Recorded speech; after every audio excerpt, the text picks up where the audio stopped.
Tudo iniciou com a apreensão do aparelho telefônico desse indivíduo. E com isso, tivemos informações de outros homicídios que ele cometeu. Vou passar aqui a palavra para o delegado Gilson, que vai detalhar essa segunda parte dessa investigação.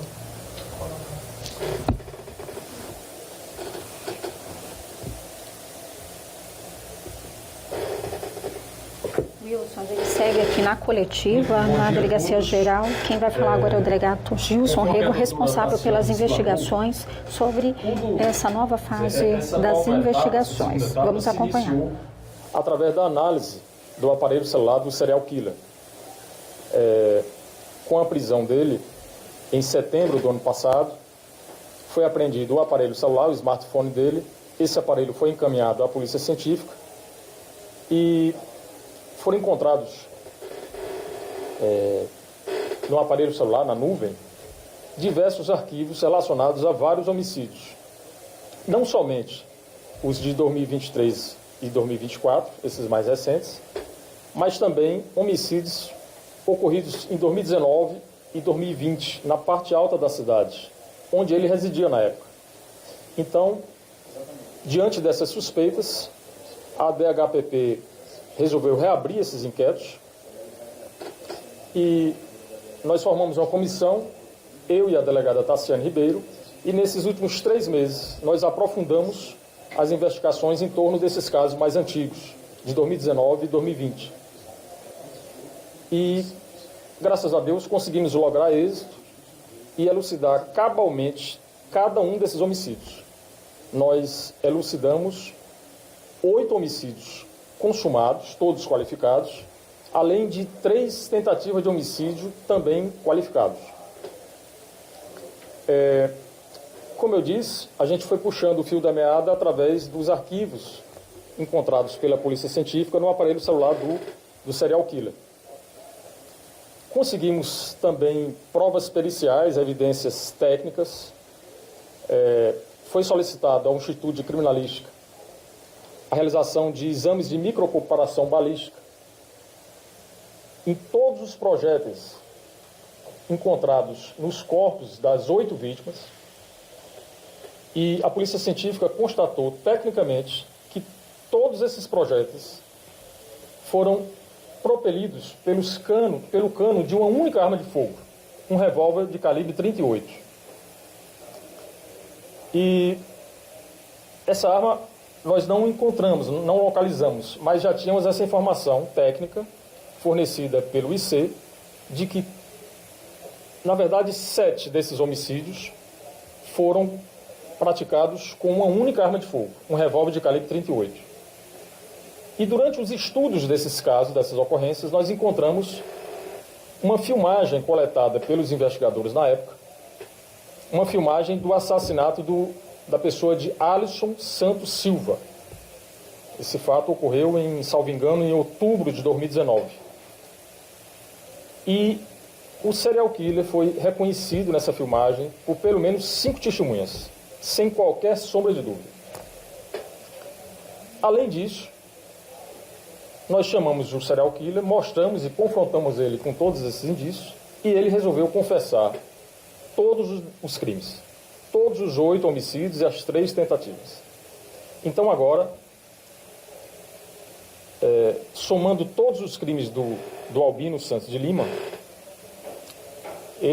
nós conseguimos elucidar 18 homicídios consumados e 6 tentativas de homicídio qualificados. Agora ele passa a figurar, inclusive, no ranking nacional, dentre os maiores serial killers do país. Acredito que ele esteja aí entre os 5 maiores do país. O modus operandi dele, nesses crimes mais antigos, foi semelhante ao modus operandi dele em relação a esses crimes da Orla Lagunar. Ele sempre agia sozinho, em alguns casos usava também balaclava e tentava se disfarçar, mas nesses casos mais antigos tem uma diferença em relação a esses mais recentes. Naquela época ele agia geralmente pelo dia. Diferentemente daqueles crimes cometidos mais recentemente, ele agia geralmente pelo dia, mas em horários de pouca ou nenhuma movimentação de pessoas. Geralmente pela manhã, bem cedinho, que tinha pouca movimentação de pessoas, ele seguia as vítimas e alvejava as vítimas, sempre contando com um elemento surpresa. Ele sempre agia à traição ou de emboscada. Outra diferença é que nessa época ele utilizou um revólver de calibre 38, diferentemente desses outros crimes mais recentes, onde ele fez uso de uma pistola de calibre 380, que foi localizada, inclusive.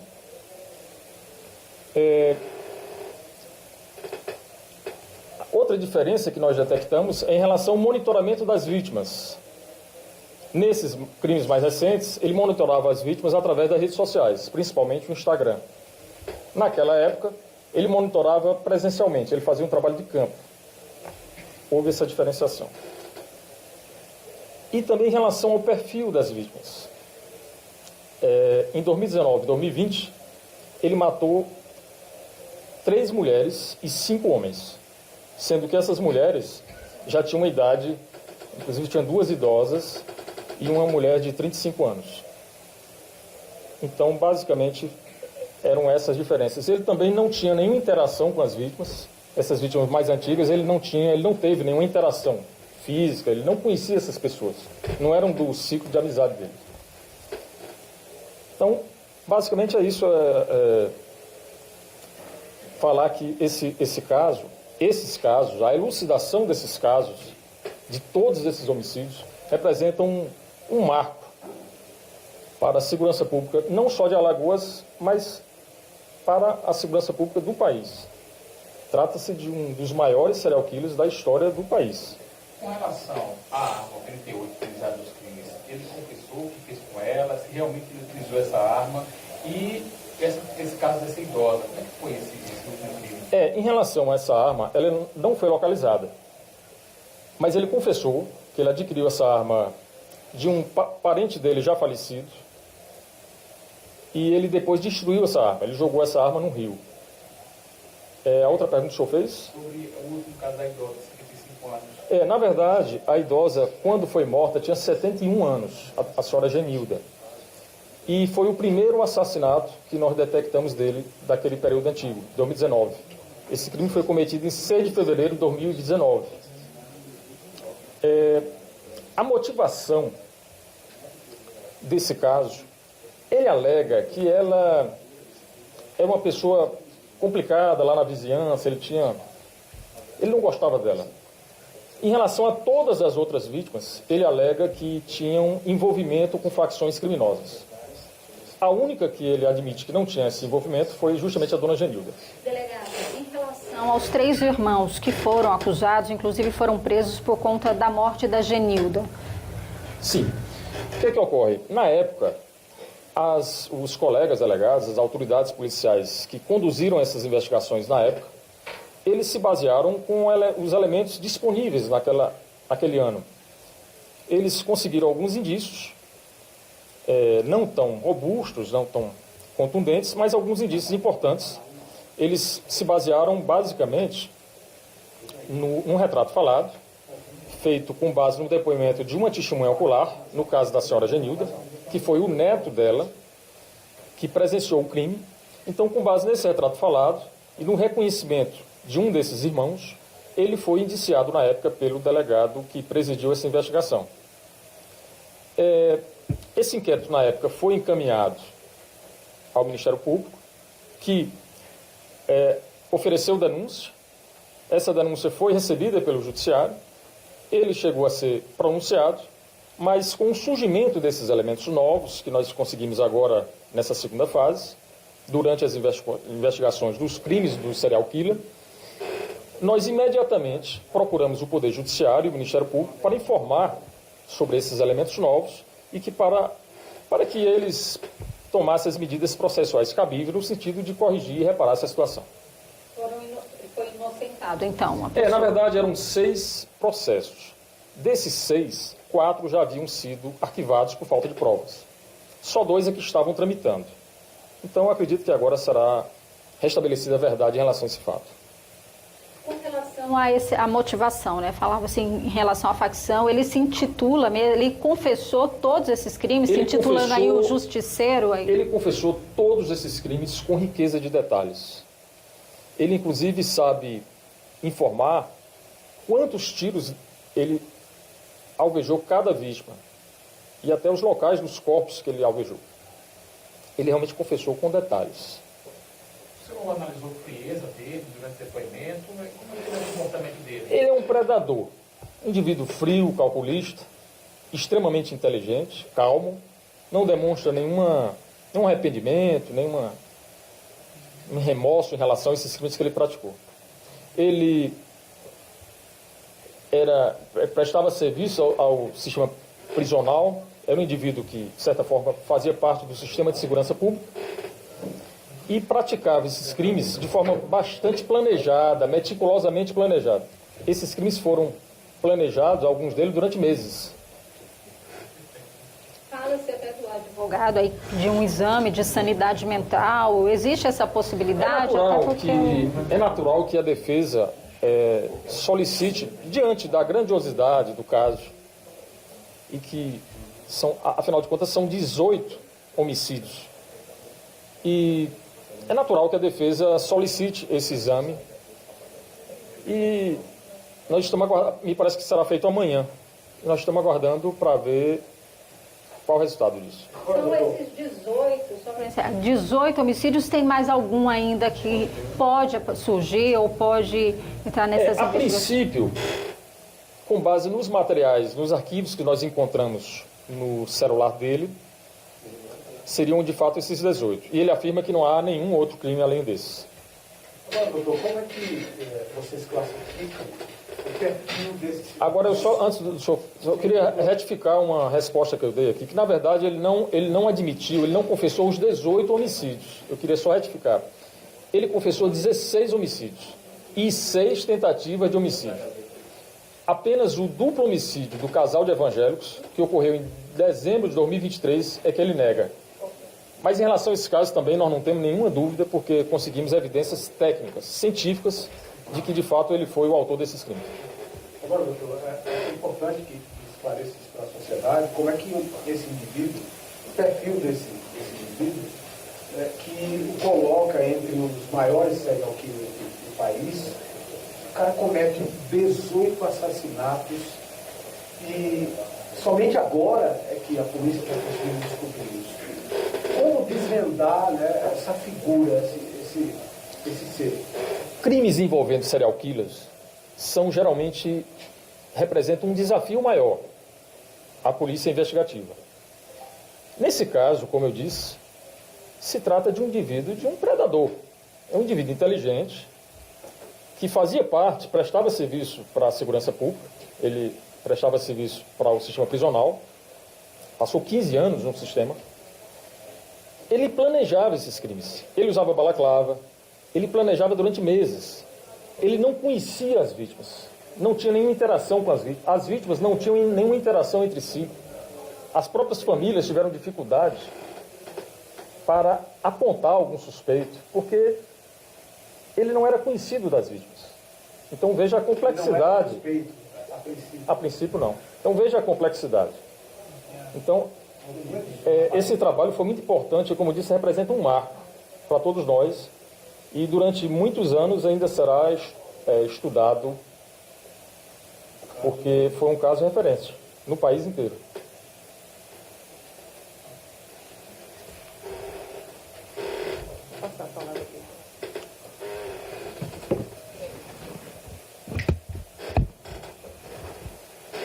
Bom dia a todos. Complementando o que o Dr. Gilson acabou de falar e respondendo também, acrescentando na resposta dele,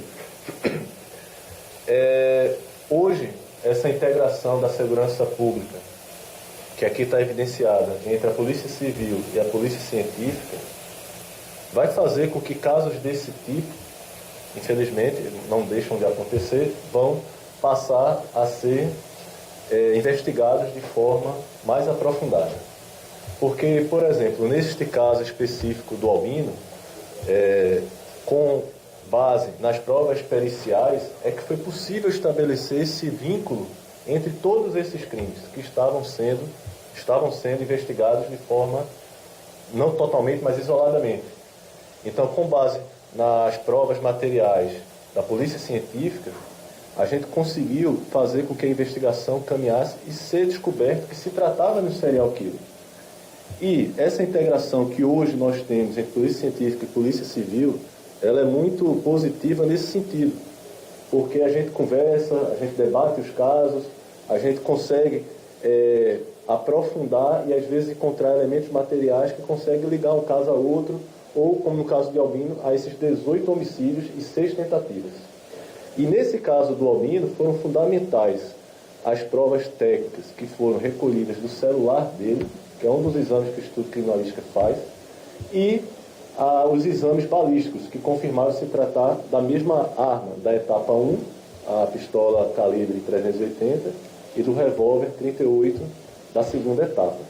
Eu tenho aqui ao meu lado dois especialistas, peritas criminais, que podem falar um pouco mais do que foi feito nesses dois exames, tanto no exame do celular, né, como no exame balístico. Vou passar a palavra aqui para a perita criminal Camila Valença e, por fim, o Celito. Na coletiva, né, quem falou agora foi o Charles Mariano, que é o diretor da perícia oficial do Estado, e agora vão ser detalhados aí esses exames que foram realizados, né, exame balístico e também do celular do Albino. Qualquer coisa eu volto com você novamente. Muito bem, Maria. Maria continua nessa coletiva. É o momento agora em que os técnicos, né, do Instituto de Criminalística vão passar detalhes, relatos técnicos, né, de como é que eles conseguiram chegar até a conclusão junto com a delegacia. Como disse o próprio o perito, né, o chefe da perícia da Polícia Científica, trazendo informações importantes sobre essa integração da Polícia Civil, que vai para as investigações, e depois as conclusões feitas com estudos balísticos e outras coisas mais, enfim, com muita competência, explicando e detalhando e confirmando sobre as balas saídas da pistola e do revólver do qual tinha posse o Albino dos Santos, né? Como disse o delegado Dr. Gilson Rego, vejam que são 18 vítimas que infelizmente não tiveram a sorte de sobrevivência e que acabaram sendo mortas, mas outras 6 tentativas. Ele tentou mais 6 pessoas que, graças a Deus, conseguiram sobreviver da investida do serial killer, do assassino em série. Considerado, inclusive, por conta da grande quantidade de mortes e também tentativas, talvez o 5º maior assassino em série do Brasil, não é? Cada vez mais a polícia vai, então, trazendo detalhes e informações sobre tudo isso. Nós vamos continuar acompanhando e vejam que, como disse o próprio delegado Gilson Rego, que estava à frente das investigações junto com a Polícia Civil e a Polícia Científica, ele era extremamente inteligente. E é típico dos assassinos em série. São extremamente inteligentes, só que infelizmente para o mal. Estão ali naquela confusão, enfim, mental, e eles cismam com alguém. Vejam que, como o próprio delegado diz, ele não tinha vínculo de amizade ou familiar ou de convívio social com nenhuma das suas 18 vítimas, mais as 6 tentativas. Eram pessoas que ele simplesmente imaginava que pessoas que tinham envolvimento com o tráfico de drogas, ele imaginava que eram pessoas que tinham envolvimento com facções criminosas e de que ele estaria ali como um grande justiceiro para acabar de vez com esse câncer do século XXI, que é o tráfico de drogas. E aí ele acabou, então, tanto é que a grande maioria são pessoas jovens, apenas a dona Genilda, que acabou tendo uma grande confusão entre os 3 irmãos que acabaram presos, né, talvez como se fossem os assassinos, e agora sim, ele, o próprio Albino, confessa e confirmado, inclusive, depois de todas as investigações, de que a dona Genilda, de 71 anos na época, foi morta porque era uma vizinha dele próxima, e aquela vizinha que às vezes reclama, às vezes que fala, aquela vizinha que todo mundo tem, e ele cismou por ele disse que era a única que não tinha envolvimento com drogas, porque ele tinha chateado com ela, porque ela perturbava a vizinhança. E ele então acabou a executando, ela com 71 anos, e depois a Maria Vânia, que também tem uma idade que acaba se distanciando um pouco das outras vítimas. Todas as vítimas foram mortas na forma, como disse o delegado, na forma da traição e no momento também de surpresa. Porém, ele estudava essas vítimas durante praticamente até 1 mês a 2 meses.